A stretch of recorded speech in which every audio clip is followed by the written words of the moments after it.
Oi gente, sejam bem-vindos à oficina de confeitaria pernambucana. Eu sou a Manu Silva, eu sou a dona da Cozinha da Bruxa, que é onde vocês fizeram a inscrição, que é onde vocês estão acessando o canal, e vamos agora aprender um pouquinho mais sobre o projeto, sobre a cozinha, sobre manipulação, sobre receitas. Vamos comigo. Sejam bem-vindos à oficina de confeitaria pernambucana.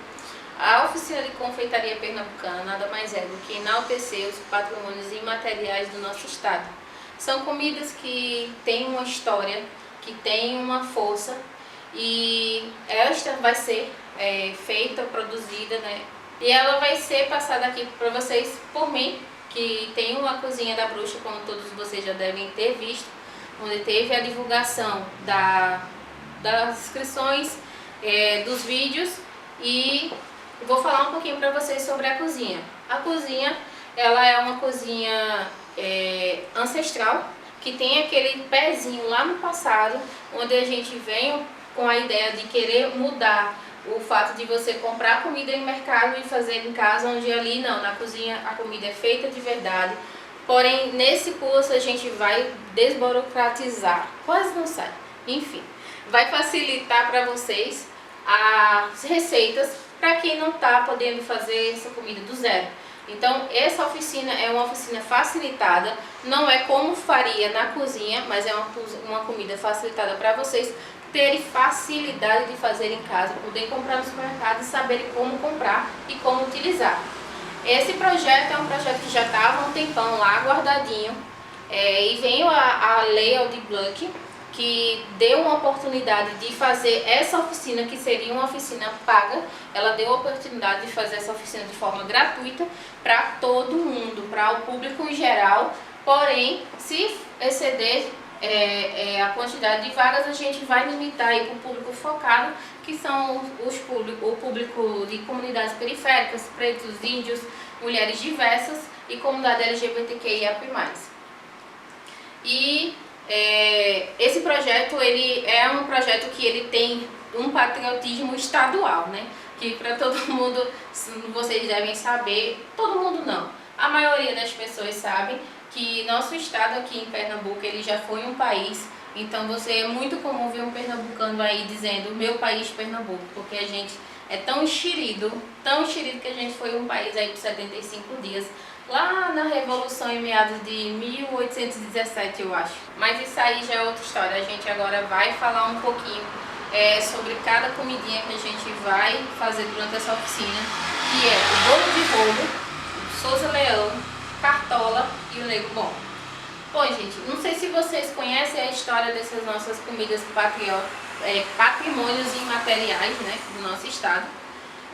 Mas o bolo de rolo, ele é um bolo que tem várias voltinhas, e que ele foi criado lá no passado, segundo conta a história, que é através do bolo colchão de noivo português, onde era feito com amêndoas. E aqui, quando vem para Pernambuco, ele teve essa mudança por conta da fruta. A gente tinha muita fruta em abundância, uma delas era a goiaba, e ela foi alterada de amêndoas para goiaba. E ele era um bolo feito à base de pão de ló. Teve essa mudança também, que nossa massinha ela é mais amanteigada e ela tem essas voltinhas. Então, não confundam bolo de rolo com rocambole, tá, gente? Que aí é mesmo que arengar, já é arenga certa. É coisa de puxar o facão. Mas enfim, a questão das voltinhas, ela foi lá na Casa dos Frios. Eles criaram essas versões de voltinhas, e com o tempo as pessoas vão fazendo o bolo de rolo e eles vão afinando cada vez mais. Então quem vai aprender a fazer o bolo de rolo aqui, não se preocupa, não se avexa em fazer aquelas camadas finíssimas. Começa fazendo um pouquinho grosso, depois vai afinando com a prática. Então não se preocupe. Esse bolo de rolo é um dos queridinhos de pernambucano, mas também a gente vai voltar lá para o bolo Souza Leão. O bolo Souza Leão, ele é um bolo da família Souza Leão do Recife, que presenteou o Dom Pedro II e sua esposa com esse bolo. Ele é um bolo à base de gema praticamente. Antigamente ele era feito com 20 e tantas gemas, hoje em dia é no máximo feito com 10, 12 gemas. e ele era um bolo da realeza. Ele era servido em pratos esquérrimos, né, porque era servido para o imperador, e ele criou um status. Ele é um bolo também com aquele processo um pouco chatinho de fazer, mas que não, mesmo assim é muito prático de fazer. Ambos, todos esses, tem um material aqui no nosso estado, e com isso nós temos aqui no estado a facilidade de conseguir fazer esses bolos. É um pouco mais dificultoso para quem não está no estado, mas que dá para fazer do mesmo jeito. Lembrando que o bolo Souza Leão, ele é um bolo bem adocicadozinho, porque antigamente o status da realeza, quanto mais, quem tinha mais, usava mais açúcar. Era tipo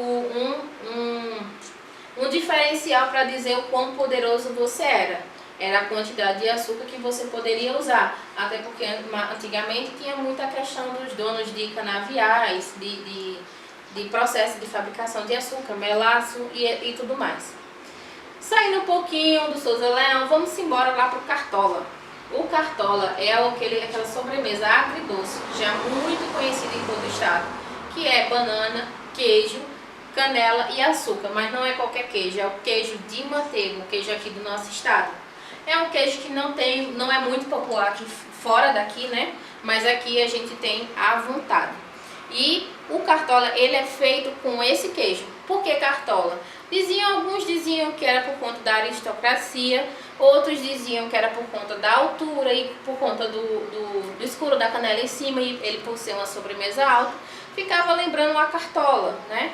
Mas enfim, não tem uma história exata, porque são histórias da gente lá do passado. Mas tá aí, ela tá ressurgindo, ela tá firme nos lugares, nos restaurantes, como uma sobremesa, e uma sobremesa muito boa. Se você ainda não comeu, aproveita para aprender nos vídeos aqui e fazer para você, para sua família, para todo mundo, inclusive até a outra versão fora da de canela com açúcar, vocês vão aprender, que vai ser muito boa quanto. Agora vamos sair um pouquinho do Cartola, vamos lá para os meados do Nego Bom. Bom, o Nego Bom, ele é uma bala de banana. Tem várias histórias, é uma das mais difíceis de achar qual foi realmente, de onde foi que surgiu, quem foi a primeira pessoa que fez. Mas uma das mais conhecidas é que eram as bananas que estavam para estragar, e o senhorzinho e as senhorzinhas descartavam, entregando para os escravos. E os escravos aprenderam a fazer esse doce para aliviar ali um pouquinho, ter um pouquinho de açúcar, um pouquinho de bom. E com isso ele foi se estendendo aí ao longo das histórias. Então, gente, isso é um resumo das histórias dos nossos bolos que vamos fazer hoje. Os doces pernambucanos, eles não se restringem somente a esses, porém esses são os patrimônios e materiais do nosso estado. Vamos aprender a fazer eles e vamos torcer que logo menos a gente tenha parte 2 para a gente fazer os outros doces pernambucanos que são tão bons quanto. Mas por enquanto vamos ficar com esse, e agora vamos aprender um pouquinho sobre a manipulação e sobre os utensílios que a gente vai utilizar agora nessa oficina. Bom, gente, agora vamos mostrar um pouquinho dos utensílios que a gente vai estar usando aqui nessa oficina de confeitaria pernambucana, e mostrar também alguns alimentos que não são tão comuns para muita gente, e a gente vai mostrar também. Um dos ingredientes básicos, né? Liquidificador e batedeira. Muita gente já conhece, já deve ter também em casa, mas caso vocês não conheçam, não tenham, esses aqui serão básicos para a gente estar utilizando. Batedeira, liquidificador. Não importa a potência que vocês tenham, o importante é vocês terem. A gente sempre vai devagarzinho achando um jeito de fazer, de bater e dar certo. Outra coisa que a gente vai usar também são peneiras. As peneiras que eu utilizo aqui são de aço, mas vocês podem ter aquelas de plástico em casa também, não tem problema. Ralador. Ralador que a gente também vai precisar. Outra coisa que a gente vai estar utilizando são forminhas. Aqui eu estou usando mini forminhas, mas vocês vão poder utilizar vários tamanhos que vocês têm em casa. Algumas dessas forminhas são as forminhas de cupcake. Vou utilizar também os chamados pão duro. Pão duro porque ele raspa bem, esse formato dele aqui é um tipo de espátula. Ele raspa bem e não deixa nada, por isso é pão duro. Outra coisa são os pincéisinhos também, quem não tiver não tem problema, tá? Utiliza a mão no lugar do pincelzinho. Facas afiadas, colheres, espátulas, colheres para mexer, então vão providenciando, organizando todo esse utensílio aí. A gente vai usar bastante também o copo americano brasileiro. E a gente também vai estar usando o copo medidor. Se você não tem o copo medidor, usa a xícara, média mais ou menos é 240 ml. Caso você possua a balança, a gente também vai utilizar a balança. Então, é muito comum essa balança, você acha muito em casa de festas, de artigos. É bem comum esta balança. Outro acessório que a gente vai estar utilizando é a tesoura comum mesmo, portanto que você separa ela para uso exclusivo da cozinha. Outro objeto também que eu vou estar usando é o fouet. O fouet é um batedor de ovos, né?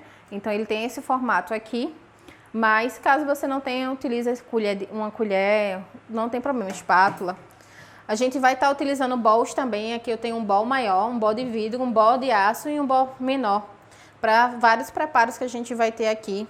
A gente também vai estar utilizando a tábua. Essa aqui é uma tábua de madeira. Se você for a que você usa para seu consumo em casa, se for para trabalho, vocês utilizam aquela de polipropileno, que é muito melhor. E é o que a vigilância solicita. Mangas. Essas mangas aqui são chamados sacos de confeiteiros, que é para a gente estar utilizando aqui na finalização dos pratos. O bico 1M, que eu já adoro aqui, sempre uso esse daqui. Ele é um bico que você acha em casa de festa, ele é muito usado hoje em dia. Papel manteiga, a gente vai usar bastante o papel manteiga. Ele tem essa espessura aqui, se você não conhece.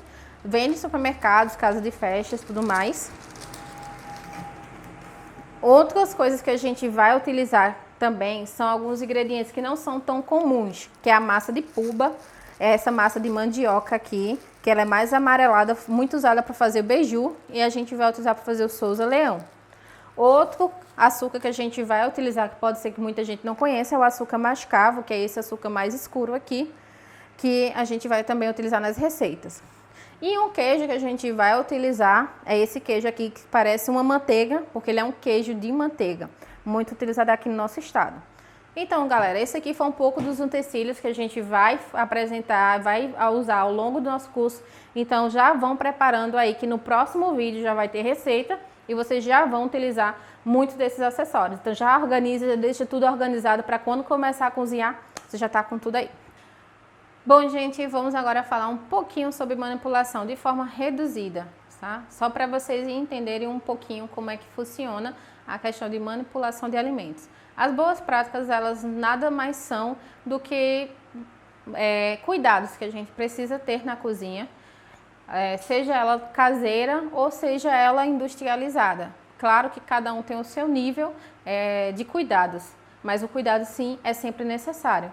É a questão de você evitar unhas grandes com pintadas, estar com o cabelinho preso, de preferência com toucas, evitar anéis, pulseiras, tá com uma roupa higienizada, tá tomando banho, evitar utilizar perfumes e evitar contaminação cruzada. O que é contaminação cruzada? Você tá pegando o mesmo utensílio para fazer várias funções. Um doce fazendo salgado, um doce diferente, um doce frio fazendo um doce gelado, usando o mesmo prato, lavar sempre as mãos. Vocês vão ver aqui ao longo do curso que eu vou estar sempre lavando as mãos, porque é necessário estar lavando as mãos. Não é obrigatória a questão de luvas, mas sim lavar a mão sempre com frequência. Usou uma coisa, sujou um pouquinho, vai lá, lava as mãos. Então, esses são os pequenos detalhes. Eu estou aqui com a tábua, uma tábua de madeira que vocês vão ver aqui nos vídeos apresentados, para consumo próprio, mas caso vocês tenham a tábua de polipropileno, que é a tábua que a vigilância solicita, e vocês vão trabalhar vendendo algum desses doces que vocês aprenderem hoje, então é necessário vocês fazerem uso de outra tábua. Então, peraí, travou, esqueci.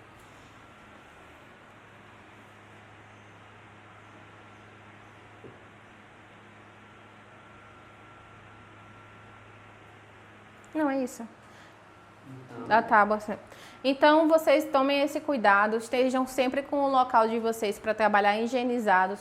Tem aquela passagem de pessoa, tranca a porta, bota todo mundo para fora de casa para você fazer o seu trabalho ali, seja para um momento seu de família, seja para você vender. Espero que com o que vocês vão aprender aí consiga ajudar vocês a gerar um pouquinho de renda. Então, próximo vídeo, já aprender a cozinhar. Vocês viram aí que eu passei os utensílios que eram necessários, agora separa tudo e agora é hora de cozinhar. Pronto.